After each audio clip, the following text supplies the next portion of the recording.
Makanya selesai debat, Gibran itu mendatangi yang tua. Dia bicara etika, sementara Muhaimin ini orang yang melengsarkan Gus Dur secara paksa, gitu ya. Assalamualaikum, Bung Haikal, Ketua Pijar Indonesia. Jumpa kembali. Ya. Kesibukan apa sekarang? Ya, masih kita distribusikan gagasan. Masih ya, teman-teman, aktivis gerakan mengenai transformasi Indonesia. Nah, ini kita mau tanya tentang debat Cawapres terakhir kemarin. Ini seolah digoreng. Gibran ini bersikap tidak etis. Sedangkan kita ketahui dalam sebuah diskusi atau forum debat, kedudukan setara. Ya. Tidak ada tua muda, ya kan? Ya. Apakah sikap Gibran itu tidak etis atau sikap paslon lebih tidak etis? Ya. Nah, ini perlu pandangan dari Bung Haikal. Ya, saya sebetulnya ingin pertama menyampaikan dulu esensi debat kan ingin mempertemukan antara satu perspektif dengan perspektif yang lain. Sudut pandang si A dengan si B, apakah bisa dicari titik temunya? Itu yang pertama. Atau bukan dicari titik temu, dipatahkan atau dinafikan dengan gagasan atau pendapat yang lebih baik, gitu ya. Dan yang ketiga, dalam konteks Pilpres 2024, debat Capres dan Cawapres ini juga memiliki unsur teatrikal, entertainment. Jadi hampir dipastikan bahwa para pemilih itu jarang yang terpengaruh dengan hasil debat. Para pemilih masing-masing paslon tetap menganggap paslonnya adalah yang terbaik dalam debat itu. Jadi sebetulnya efek elektoralnya tidak terlalu signifikan, tapi lebih kepada entertainment. Kita lihat kan penontonnya banyak, kemudian ada pro kontra dan lain sebagainya. Nah, seperti Bapak tadi sampaikan soal etika dalam debat. Sebetulnya para pengkritik Gibran itu harusnya menempatkan debat Cawapres itu pada tempatnya dulu. Ini debat calon wakil presiden, bukan debat mahasiswa dengan profesor, bukan debat santri dengan kiai, bukan. Ini debat calon wakil presiden. Mahfud, Muhaimin, Gibran itu setara. Dalam forum itu dia setara sebagai sesama calon wakil presiden. Bukan debat santri dengan kiai. Bukan debat santri dengan kiai harus nunduk-nunduk gitu kan, atau mahasiswa dengan profesor yang profesor tersinggung kemudian nggak mau menjawab. Itu bukan itu gitu. Ini debat yang setara antar calon wakil presiden, terlepas dari status sosialnya maupun usia. Nah, setelah selesai debat, baru kemudian kita kembali kepada asal, kepada hubungan sosial yang awal gitu ya. Ada yang tua, ada yang muda. Makanya selesai debat, Gibran itu mendatangi yang tua, mendatangi Pak Mahfud, mendatangi Caimin, Salim gitu ya. Mungkin juga minta maaf, tapi kan tidak terdengar kan oleh audiens gitu ya. Jadi saya rasa hujatan terhadap Gibran itu terlalu berlebihan. Gitu. Jadi dalam satu debat Pilpres itu ada unsur gimmicknya ya. Gimmick, dan itu wajar, itu sah wajar, gitu. Ya. Karena kita lihat juga sebelum-sebelumnya Mahfud maupun Muhaimin itu juga melakukan serangan-serangan yang sama kepada Mas Gibran gitu. Pada Pak Prabowo. Ya, kalau calon presiden pada Pak Prabowo, sesama calon wakil presiden nih, seperti Pak Mahfud itu memberikan souvenir yang orang naik tangga itu loh, Pak. Ke Najwa Shihab waktu itu. Dengan dia bilang ya ini simbol bahwa kalau mau berkarir itu dari bawah harus naik tangga. Ini kan nyindir nih. Iya. Kemudian Muhaimin juga menyindir soal MK dan lain sebagainya, bahkan dari tanah suci ya, yang harusnya dia beribadah dengan baik tapi dipakai untuk melakukan politisasi. Oke Pak Haikal, kalau soal etika ini kita kupas saja secara telanjang ya. Kita buka aja. Bagaimana Muhaimin sebagai ponakan Gus Dur dia mengkhianatin Mengkhianati Gus Dur yang sudah ya. membesarkan dan memberinya tempat di partai. Itu gitu ya. etika atau pengkhianatan? Itu pengkhianat. Pengkhianatan. Pengkhianat dan ya makanya kan lucu ya. Dia bicara etika sementara Muhaimin ini orang yang Tidak beretika. ya sangat tidak beretika dalam konteks dia melengsarkan Gus Dur secara paksa gitu ya. Dan masalah nepotisme ya.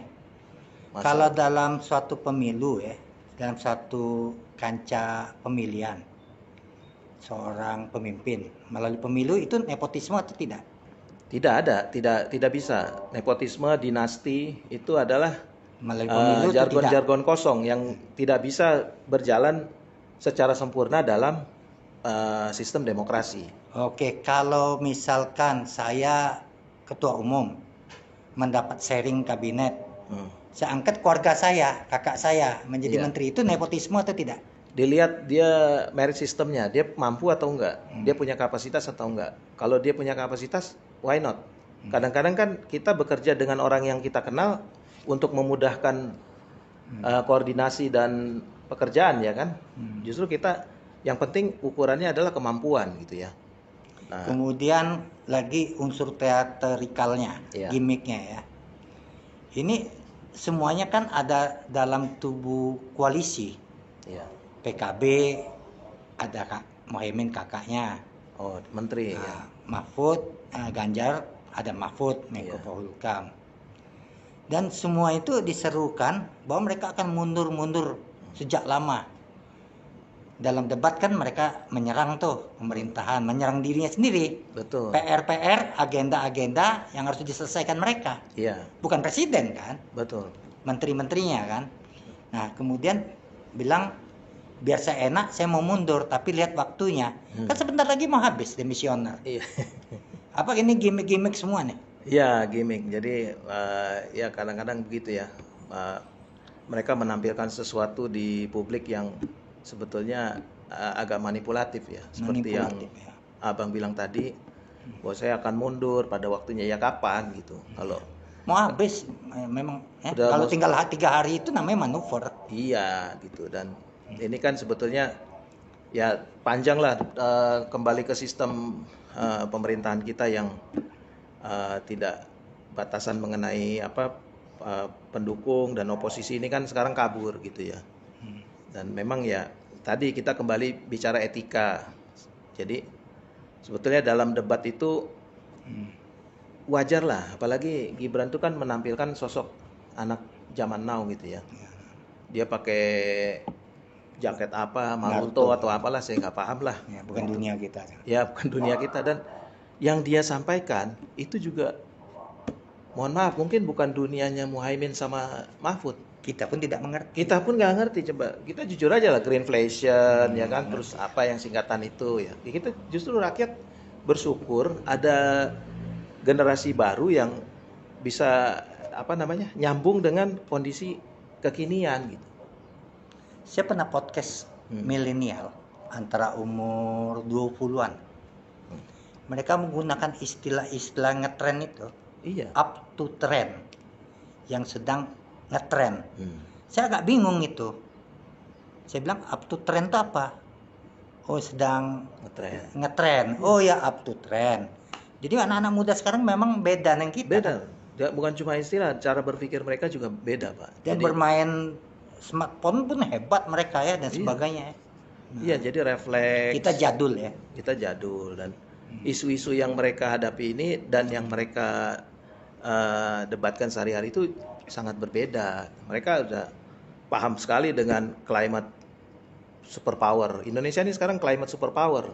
Jadi yang diungkap Gibran itu bukan gimmick, terus receh. Enggak, bukan receh. Kita tuh superpower climate. Jadi orang negara Saya lain bingung nih, superpower climate, Apa climate superpower. Kita superpower di bidang ini perubahan iklim. Karena kita pegang kunci paru-paru dunia. Kita punya hutan. setelah Brazil. Iya, bersama Brazil dan negara-negara Argentina negara-negara Amerika Latin lainnya ya. Dulu kan superpower hanya yang punya teknologi. Superpower yang punya persenjataan kuat. Sekarang kita nih superpower di bidang climate. Kita sangat menentukan dalam hal itu. Nah itu sebetulnya Pak Mahfud itu sebagai Menko Polhukam harusnya dia catch up dengan isu-isu itu gitu. Up to trend. Tapi memang beda. Ini anak-anak milenial ini sekarang kayak mereka properti ya, bisnis properti itu agak tersendat karena mereka nggak mau beli rumah. Beda sama kita. Nggak mau beli rumah, kontrak aja. Duitnya nanti disimpan buat investasi supaya tua bisa mereka ada pensiun yang cukup gitu. Terus, nah, Anda melihat perkembangan dari usai debat Cawapres kemarin, siapa yang berpeluang nih yang lebih menambah nggak elektabilitas dari paslon 02 ini? menambah. Awalnya memang digoreng kan sama saya bilang kalangan boomer lah. Jadi lawan-lawannya Gibran ini kan boomer. Termasuk para pendukungnya juga ngaku-ngaku aktivis tapi mentalnya boomer. Iya. Ya, jadi mereka lebih mementingkan sopan santun, nunduk-nunduk gitu. Itu gimmick aja. Ya itu gorengan boomer aja. Boomer. Makanya mereka juga aja kalau sopan kok. Ya, kayak Gibran dan Prabowo itu kan gemoy ya. Mereka masih pakai slang. Itu apa slang tuh? Itu udah jadul banget gitu. Makanya cara berpikir mereka juga boomer gitu. Aktivis-aktivisnya, pendukungnya nomor 3, nomor 1 itu udah ketinggalan zaman gitu. Makanya ya kita berharap lah nomor 2 ini bisa terus maju. Regenerasi. Ya, apalagi survei terakhir yang dikeluarkan The Economist, majalah The Economist dari Inggris, itu surveinya menempatkan Prabowo 50%.